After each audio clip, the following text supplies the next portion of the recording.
Hi guys, YGOSmurf here, and today we're going to be doing a deck profile on DinoMist. Videos by YGOSmurf. Be creative. Let's get straight into the deck profile.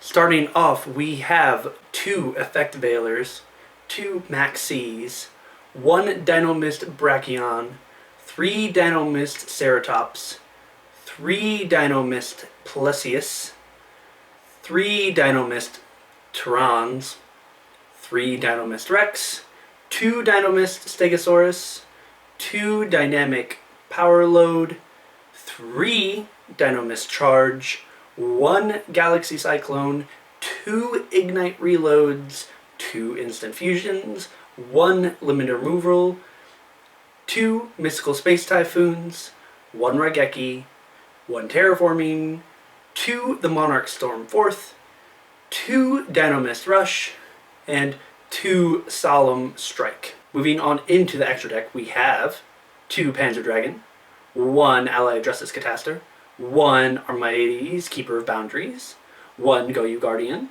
1 Leo the Keeper of the Sacred Tree, 1 Star Eater, 1 Vulcan the Divine, 2 Cyber Dragon Infinities, 2 Cyber Dragon Novas, 1 number 61 Volcasaurus, 1 Tyrus Keeper of Genesis, and lastly 1 Wind-Up Arsenals and Mayo. The way the deck functions is pretty basic. You summon DinoMist, you try to attack. Definitely don't underestimate the powers of Dynamic Power Load, simply because it stops all effects that your opponent could activate until the end of the damage step. So Fire Hands are out of here. Any effects that activate when they hit the graveyard through battle is out of there. I'm running 2 Effect Veilers and 2 Maxis, just kind of staple-ish hand traps. I wanted more monster negation, but I didn't like having to field that, so I wouldn't want to like set a card and have it be destroyed if this is some of my few negation tricks. Plus, Effect Veiler is also a tuner, so that's why I run so many Synchro Monsters, because if the time needs it, I can just summon Effect Veiler, get out a Star Eater, or a Leo, or Goyu Guardian, or anything that I need at the time that could help. The reason why I'm only running 1 DinoMist Brachion is because I just didn't really like running multiples. I did try it at 3 and then at 2, and finally I just went down to 1, simply because I don't like the way that its monster effect works. I run 1 of these and 3 Ceratops instead of 2 Brachion and 2 Ceratops, because I thought Ceratops was the better card, regardless of what your opponent has, and it's all about what you have on the field, which is a lot more reliable to me. Instead of relying on what your opponent's doing, you rely on what your own deck can and is doing. 3 Terrans. Terrans are the main searchers. They're really nifty.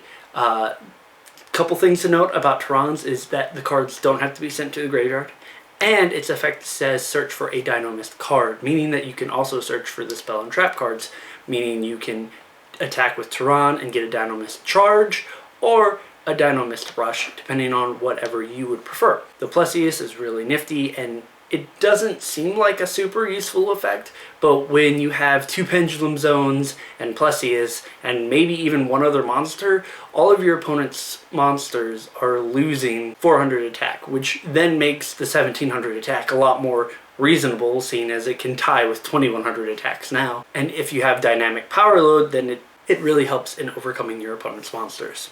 I use 2 Ignite Reloads instead of 2 Moray of Greaves, because Ignite Reloads, you don't have to have 2 water monsters that go in the deck. You can have 1, you can have 3, you could have 5, and it's still a nice searcher slash deck thinner. The 2 Instant Fusions are there so that we can utilize Cyber Dragon Infinity more often. It's a very powerful card. There's no reason why we shouldn't be trying to run it effectively within level 5 special summoning spam machine deck. I decided to run 2 of the Monarch Storms 4th, running lots of level 5 monsters that need 1 tribute. This helps your monsters get out a lot more effectively. Sure, you won't be able to Synchro Summon or XE Summon or even Pendulum Summon after you activate the Monarch Storm 4th, but the fact that you're getting rid of 1 of your opponent's monsters while netting you a monster that is one of the beefier ones, you're already kind of ahead of the game, and it's alright if you can't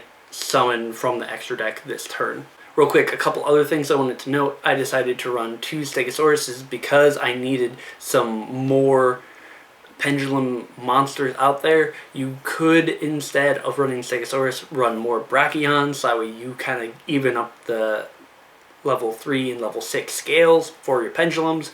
But I decided to go with Stegosaurus because I was tired of having a bunch of level 5 monsters in my hand that I couldn't do anything with. So that was the deck profile for my DinoMist for TCG Legal as of January 25th. If you like this video, please give it a like. Comment down below any changes or tweaks you would do to my lineup, anything you've noticed while playing with or against DinoMist. Share this video so your friends know what you're talking about. Subscribe to me if you deem me worthy, and for more DinoMist content. Have a wonderful day, guys. See ya.